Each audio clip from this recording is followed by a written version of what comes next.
Adam Christopher wrote Shadow of the Sith a few years ago, which was a novel designed to kind of fix some of the plot holes and unexplained plot elements of the sequel trilogy. I liked that book quite a bit, so I was excited to see what Christopher did with Master of Evil, another book deeply ingrained in dark side lore, this time following Darth Vader, one of the main villains in all of Star Wars, and filling in some gaps with Vader directly following Revenge of the Sith, and it's kind of a mixed bag in my opinion. Spoilers ahead for the novel, which is still pretty new at the time of this video releasing. Master of Evil takes place in 19 BBY, just a few months following Revenge of the Sith, and shows the difficult dynamic between Darth Vader and Emperor Palpatine, as Palpatine promised the world in Revenge of the Sith, and more specifically promised to save Padme. 2 years before, in 21 BBY, Count Dooku found a vergence in the Force on the planet Deso in a temple guarded by a shaman that Dooku was interested in harnessing, since he figured it may lead him to being able to overthrow Palpatine and build a new Sith order from the ashes of the Republic, though due to the ongoing war, the temple was taken off planet and hidden in hyperspace, unbeknownst to Palpatine. Of course, the war elapses, and Anakin Skywalker, now Darth Vader, has killed Dooku, and with him, the secret of the temple on Deso died as well. In the present, we follow Halland Goth and his droid TC99, and he is dying from a terminal illness called Kengeli syndrome. He is the commander of Palpatine's Royal Guard. He helped to clean up operations from Order 66 and is pretty happy that the Jedi are no longer a threat in his eyes, but was a bit taken aback that they murdered the younglings. Anyways, he's recruited by Comp Nor, which is kind of like the Empire's Illuminati, to follow Darth Vader and make sure he's on the level according to the Empire, which is when Vader goes to Deso to try to find out about some dark energy in the Force that is said to be able to reincarnate people. They find an empty site where the Force Vergence was, the one that Dooku hid at the start of the novel. There was a shaman who is holding strange cult meetings, and Vader takes the shaman in hopes of finding out what's happening, but the shaman seems to be able to touch the dark side energy and messes with Vader, Goth, and their team of Imperial guards. Vader kills him, though the shaman's corpse seems to channel the spirit of Padme Amidala, Anakin's wife. Meanwhile, TC99 is investigating Vader and using his unique skill of loading old droid matrices into his body. To do this, finding a video of Anakin's reconstruction into the Vader suit from one of the surgical droids that worked on that project.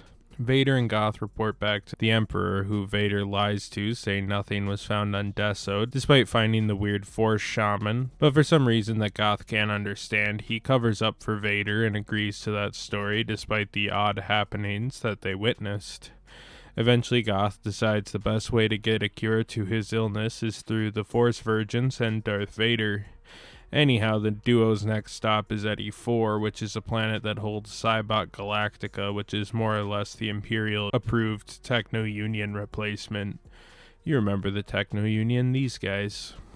Anyhow, as Dooku's craft was a Techno-Union vessel, the members of Cybot Galactica, led by a cyborg Keel, want the ship, Vader and Goth, bringing them the head of a B-1 battle droid the shaman had, which was a beacon backtraced to the location of the ship, though only Keel knows how to find it without telling Vader or Goth. Vader dips out on the Empire secretly with some clones from his former 501st unit. Goth a bit disappointed that Vader left, but content that he can leave, fearing that if he had to cover for Vader more, the Emperor may get wise and kill him. And if he betrays Vader, he will also likely get killed, so he didn't really have a great option. Soon, though, it's discovered Darth Vader has been gathering the team of 501st clone troopers, the leader of that squad, Oppo, working directly under Vader. Anyhow, Compnor tells Goth to find Darth Vader off the books, and he starts looking at Deso and finds Inusha Kodava and her mother Zaroon. Turns out they are the daughter and wife of the shaman, respectively, and they claim to be able to help Goth find the ship in hyperspace since they're both force sensitive, hoping to find the shaman who Darth Vader had already killed. Alright, so Vader and his clones use the dark side to find the ship. Keel and the Cybot Galactica guys find the ship through the data they found in the B-1 battle droid, and Anusha helps Goth and TC99 find the ship as well. Anyhow, they all get to the ship and start poking around, Vader finding the Virgins in the Force and confronting his past as Anakin Skywalker, at one point even fighting the ghost of his former self in a lightsaber duel for anyone who would want to see that, I guess. Goth, Anusha, and Zaroon going as well. The duo find out that Goth lied and that the shaman has been dead, as Keel tries stealing the ship, hoping to use the Virgins as leverage to get some funding to bring back the battle droid since he thinks the Separatists can rise again, also hoping to kill Vader to get to that goal since Vader is seen as the figurehead of Imperial authority. Anyhow, Vader masters the Virgins, his clones fight the awakened battle droids of the ship, while Anusha and Zaroon meet a ghost Darth Vader, and Goth hopes to find a cure for his disease, but learns to kind of accept death as it's clearly coming for him. It all climaxes with Keel defeated, and Vader trying to pull either Zaroon or Anusha to the dark side since they both have some force sensitivity that came with being heavily exposed to the void. Zaroon is killed by Vader, but the ship was towed by the Separatists to Eddy 4 and starts being pulled into the planet's atmosphere. The whole thing's starting to come apart, kind of like the Starlight Beacon in the High Republic novels. Goth tells Vader if he lets Anusha go, he will level out the ship so they can all escape, which is what happens, but Goth dies, leveling it out as Vader escapes, and Anusha makes it off with TC99 to start exploring the galaxy, as Vader goes back to the Emperor with some sort of artifact from the Sith. Holland Goth is our lead in this novel, and he's something of a normal man and not necessarily a bad man who somehow rose the ranks of the Imperial Guard to the point he was personally overseeing Palpatine's security. He's dying, but sensing peace on the horizon in this new empire, which he wishes to see, which is a big reason he sticks around Vader and looks into Deso and the possibility of curing his disease through the dark magic it holds. TC99 is his droid and best friend, who he tinkers with throughout the novel, and they have a cute back and forth. When Goth finally kicks the bucket, it was really sad hearing Goth and TC's final interactions. Goth grows sympathy for the shaman and his family, and learns throughout the book that Vader isn't actually that good of a man as he hoped he was that would and could save him, and that the empire he thought was headed to peace was built on a lie and is actually this terrible dictatorship. This all allows him to feel resigned in his fate, sacrificing himself to save Anusha and TC. I liked Goth, and I think his arc was good, and I like that it shows a perspective of someone who just believes in the system without actually being politically informed. It's very realistic. His death was tragic, but ultimately showed that life is finite, something that Goth becomes content with, and knowing that he'll find the peace he wanted in death. TC99 is his droid companion, and is actually a pretty interesting droid that was initially standard Imperial issue that was retrofitted into having a personality and a side loader for other droid matrices, basically their brains, to teach him how to properly do various things, including keeping Goth alive despite his condition. Also, while scavenging for junk parts, TC99 got an old, outdated almanac to the galaxy, which saw him curious about various planets and frequently asking Goth about them, and these were some cute moments as they kind of just had these very human interactions, which is, I know, kind of ironic for a droid, but I thought it was pretty cute.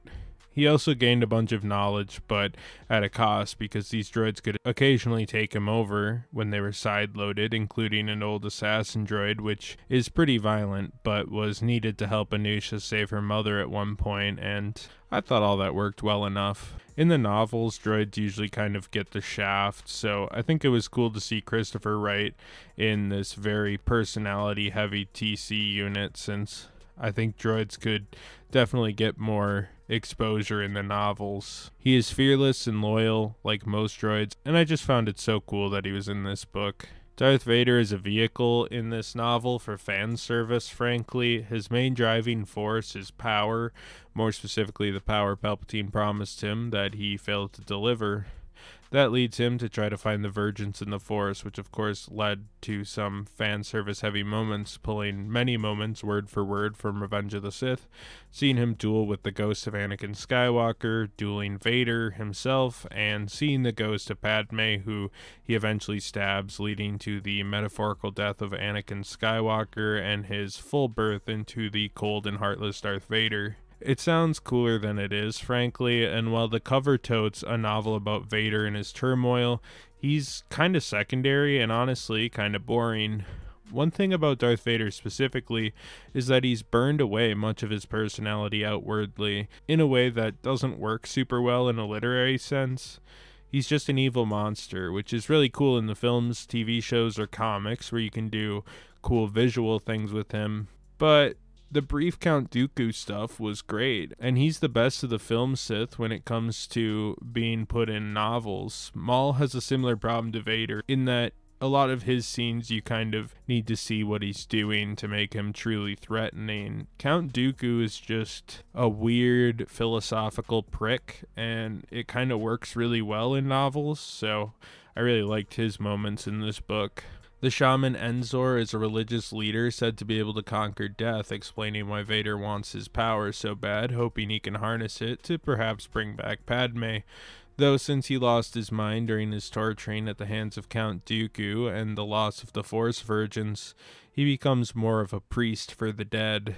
Though he does lead Vader to the B-1 droid on his mask, which brings him eventually to the Virgins, where he can confront death, meeting the visions of people who were gone, like Padme, but also seeing visions of people who were alive, like Obi-Wan and Ahsoka. His daughter Anusha was Force sensitive and wanted revenge on Vader, something that put her at odds with Goth, who wanted to get Vader's help, but they still formed an alliance. Vader considered bringing her on as a Sith acolyte, but Goth makes a deal to save her only if Vader lets her go, which he does. I like that she ends up taking TC99, which was a bit of a bittersweet ending to the novel. Zarun, her mother, is also after Vader and wants vengeance, eventually getting so angry she confronts Vader despite it being a suicide mission and dying in the process. We see a few clone troopers, including Appo, being the main commander of the squad, having perpetrated the attack on the Jedi Temple with Anakin and losing a leg from that conflict, which had been replaced with a prosthetic.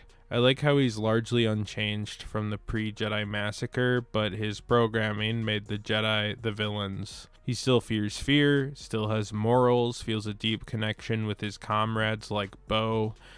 It is kind of interesting that Order 66 and the Rise of the Empire just recontextualized their mission, but didn't really change how they acted in terms of personality. Order 66 was such a robotic action, and you kind of are forced to wonder what they thought during and after the Jedi Genocide, and you really get a cool little glimpse of kind of what they were thinking here, which I thought was really fun. Jarvik Keel is the leader of Cybot Galactica, the company that took the assets of the Techno Union, and hopes to bring droids back to power and kill Vader to bring the group back into prominence in the Empire. He's another element, but honestly I don't think he was all that necessary to the story, if I'm being totally honest. This book is sort of a horror novel, Dooku's ghost ship having many spooky happenings on board, like Ghost Vaders, visions of Obi-Wan and Anakin switching place on the Mustafar battle, seemingly dead B-1 battle droids coming back to life, and more.